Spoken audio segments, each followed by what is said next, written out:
It's great to be here at this extraordinary time in our country's history, at this great university, to have a chance on a beautiful day to lift our sights, to think about what we are capable of doing together, the kind of future that we can create if we search for and find common ground. And it is thrilling to have traveled across our country to see the hopefulness, to talk about the positive changes that are occurring, to really see America at its best. And tomorrow, each and every one of you gets to make a decision as to whether or not first you will vote. Because in Pennsylvania, it's all about Election Day.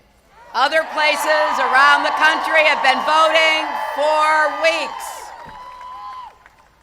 And what you will vote for. I'm here to ask you to vote for yourselves, vote for your families, vote for your futures. Vote on the issues that matter to you because they are on the ballot, not just my name and my opponent's name.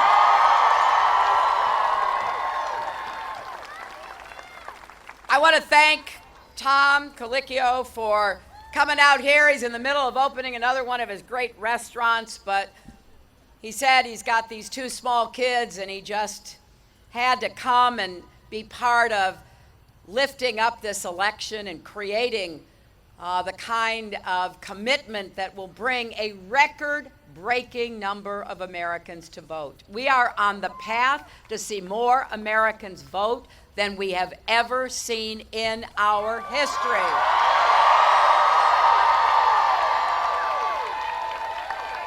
And I am hoping that you won't just come out and vote. Obviously, I hope you vote for me, but I also hope you will send Katie McGinty to the United States Senate. We've got some great elected officials here, and I want to recognize Congressman Mike Doyle, County Executive Rich Fitzgerald, from Pittsburgh, Mayor Bill Peduto, from Braddock, PA, Mayor John Fetterman. But mostly I'm here to say thanks. Thanks for taking time out to think about what the stakes are. I love you all too, absolutely.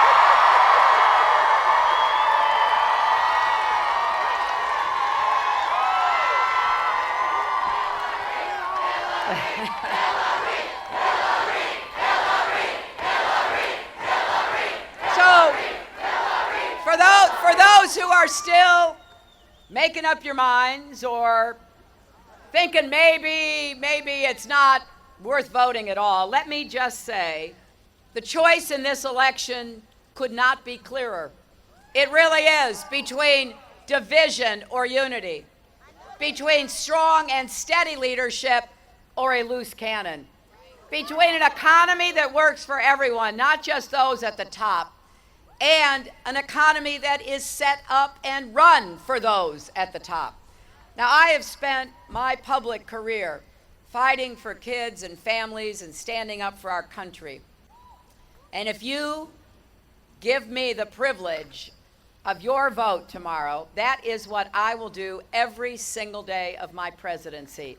I will get up in the White House and I will think about what I can do that day to knock down barriers, to create opportunities so that you have the chance to fulfill your own dreams. You see, I believe America's best days are still ahead of us. Now, that doesn't mean we don't have to work for it, because we do. That doesn't mean that we can just expect it to happen as kind of a birthright. But I really believe that. I would not have worked for 18 months, traveled across our country, thought as hard as I have about what we need to do and how to do it together, proudly stand up and defend the legacy of President Obama, which has given our country progress in the right direction. If I did not believe with all my heart that we could do this, right? We can do this. We don't have to accept a dark and divisive vision for America. Tomorrow you can vote for a hopeful, inclusive, big-hearted America. And our core values are being tested in this election. And I know that people are frustrated. A lot of people feel left out and left behind. There's fear, even anger in our country. But I've got to say, anger is not a plan, my friends.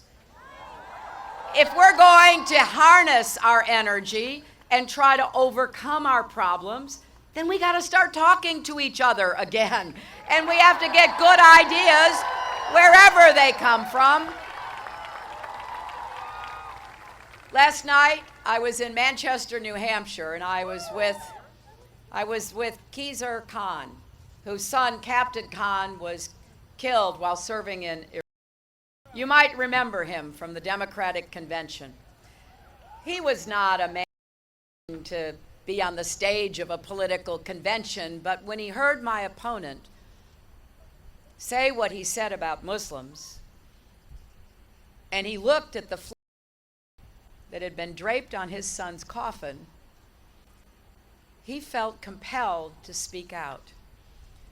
He spoke powerfully about what America means to him and how we have to defend our values and our Constitution. As he said last night, his son, serving in the United States Army with his unit, saw something suspicious, moved toward it to check it out, telling his men to stay behind, and when the car exploded, he lost his life. The Bronze Star and the Purple. But as Mr. Khan said, when you listen to all of the people that my opponent has insulted and denigrated, would there be a place in Donald Trump's America for Captain Khan? The Khan family gives me hope because they truly believe in the values of the country of ours. And they have stood up holding the Constitution as he did at the to say, people around the world, cherish this Constitution, believe in our values, source of hope for billions of people. We will never, ever let that go, and we will let someone rip it away in the kind of negative, divisive, hateful campaign that we have seen in this election.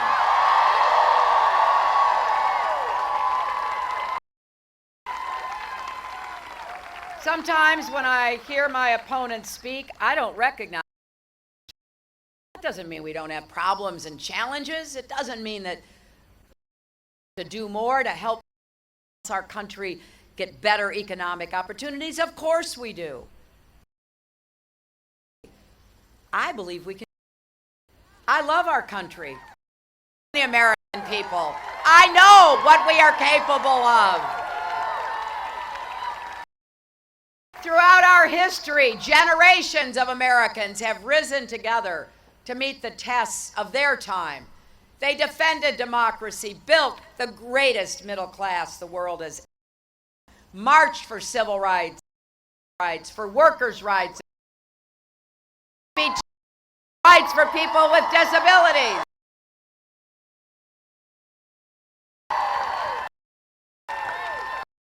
We face the test Will we be coming together as a nation, getting further apart?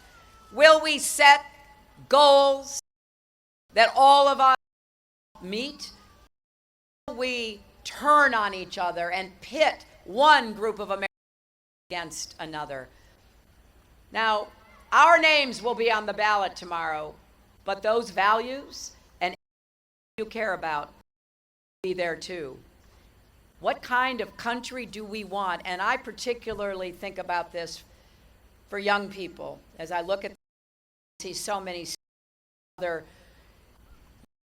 Americans who deserve the same opportunities and this many of us were given.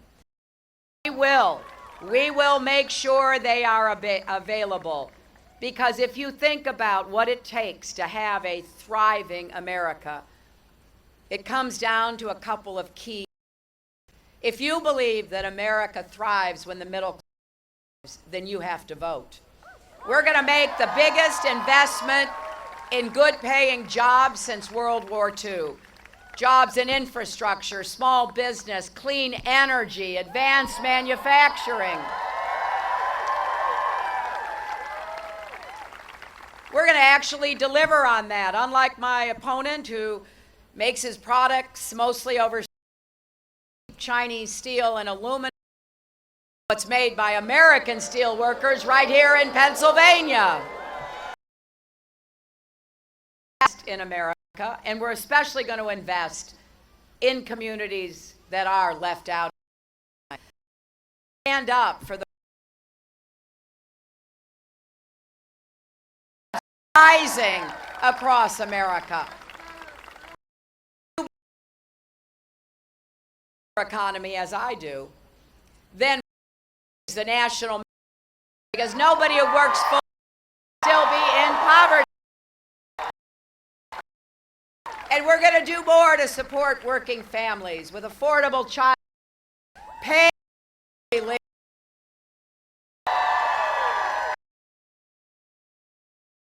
We'll pay for work.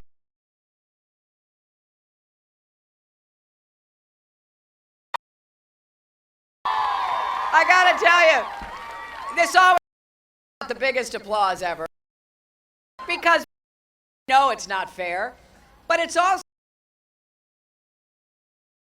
a sister or a daughter working, you don't want her, do you?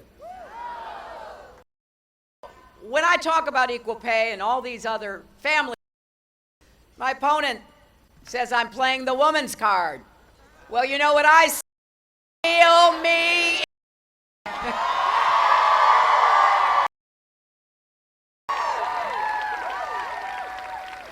You know, if you believe all of our kids should have good schools and good teachers, no matter what zip code they live in, you have to vote.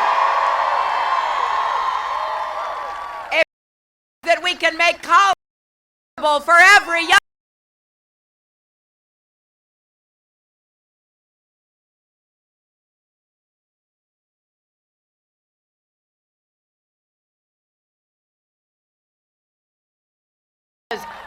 insults. And after it was over, he and I got together and we came up with this plan. Public colleges and universities should be tuition free for everyone who makes less than $125,000 a year. And it should be debt free for everyone else. I don't think you should go into this massive debt to get your education. It's good for you, it's good for your families, it's good for our country. And we're going to make it affordable for everyone. And for the millions of Americans already struggling with student debt, we're going to ease that burden. We're going to get those interest rates down. We're going to give you a different way of repaying it as a percentage of your income, not tied to a 6, 8, 10% interest rate. And you're never going to have to pay more than you can afford. You see, I think there are a lot of positive things to get excited about. And I think the agenda we've put forth in this campaign is one that will really give everybody hope. You see, working for children and families has been the cause of my life. But it's never been more important than it is right now. So this has to be our mission together, doing all we can to help every American, especially every young American, and especially every child, to have the chance to live up to your God-given potential. Because when it's all said and done, that's what matters most. Have you helped somebody else? Have you reached out and tried to ease somebody's burden?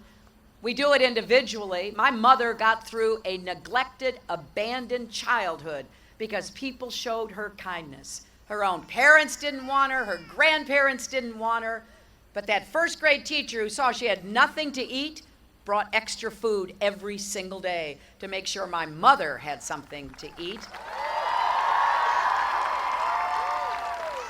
And when she was 14 and had to go out and find a job to support herself and got a job as a maid and a babysitter in somebody's home, she was just relieved that she had a place to live and that she could support herself. But the mother of that home understood my mom wanted to go to high school.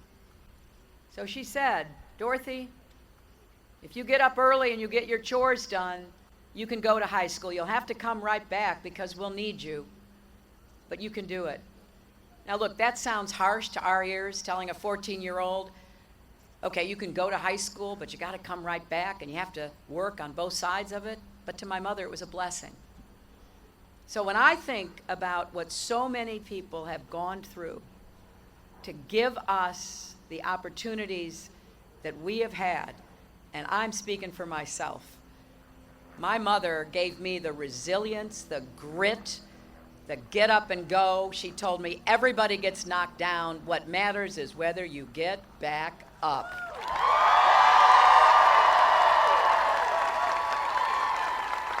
And we had a lot of Americans knocked down because of the Great Recession, didn't we? Millions of jobs were lost. Millions of homes were lost.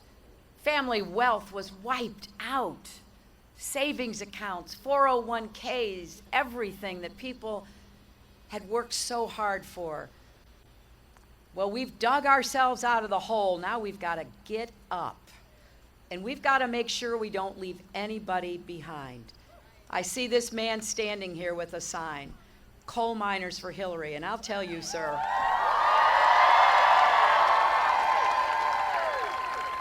I know how hard times are. And as I have said, and you can take it to the bank, I will not forget you, and I will do everything I can to help people who have given so much, worked so hard throughout their lives for generations to build this country. We are not going to forget any American.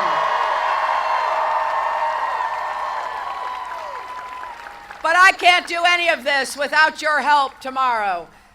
This election is going to really set the course of our country. There's no doubt in my mind. Tonight I'll be in Philadelphia with President Obama and Michelle. And I so appreciate how hard they have worked for me, but it's not for me. It's for us. You know, when President Obama came into office, put yourself in his shoes, this young, dynamic, first African American elected to become president of the United States. And what does he find? He finds the worst financial crisis since the Great Depression. That's what he finds. Wow, those were hard, hard times. I don't think he gets the credit he deserves for making sure we didn't go even deeper into the ditch we were in. But make no mistake, there were reasons we ended up in that ditch. It didn't happen by accident. We had huge tax cuts on the wealthy. The administration in office took their eyes off the financial markets, and we know what happened. They ignored the pressures in the mortgage markets, and we know what happened. Elections have consequences for everything we care about. And that's why we've got to have each and every one of you put down your stake in our future. If the lines are long tomorrow, please wait. In early voting, we have had people waiting in line for 2 and 3 hours. And there have been reporters and others going up and down the line asking people, all kinds of Americans, not one type, all types, why are you here? Because my future depends on it, they say.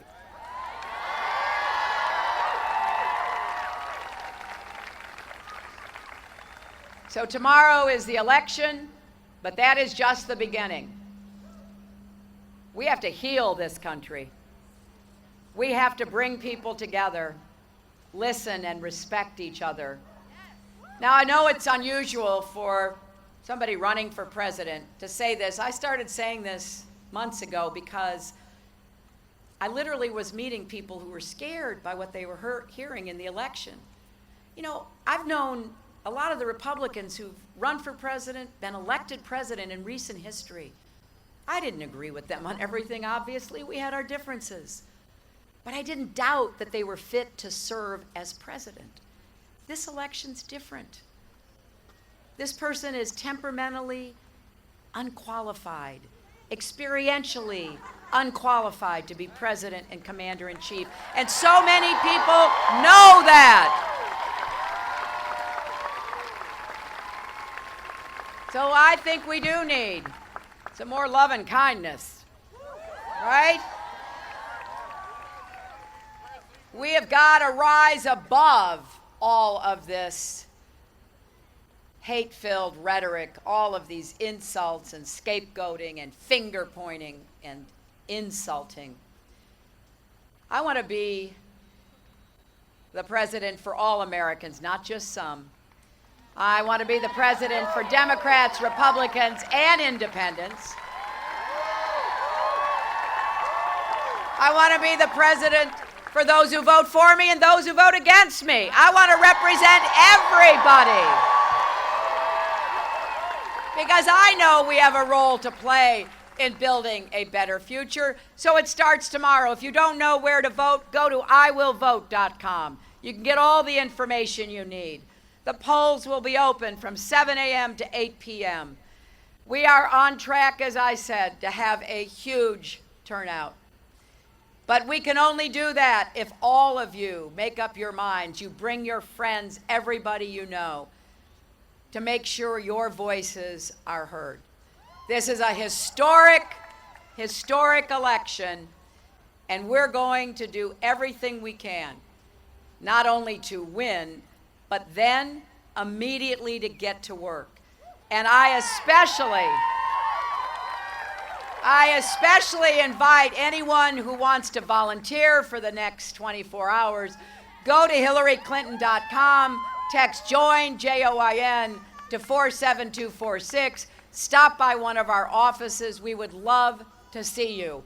Because when your kids and your grandkids ask you in the future what you did in 2016 when everything was on the line, you'll be able to say you voted for a stronger, fairer, better America where we build bridges, not walls.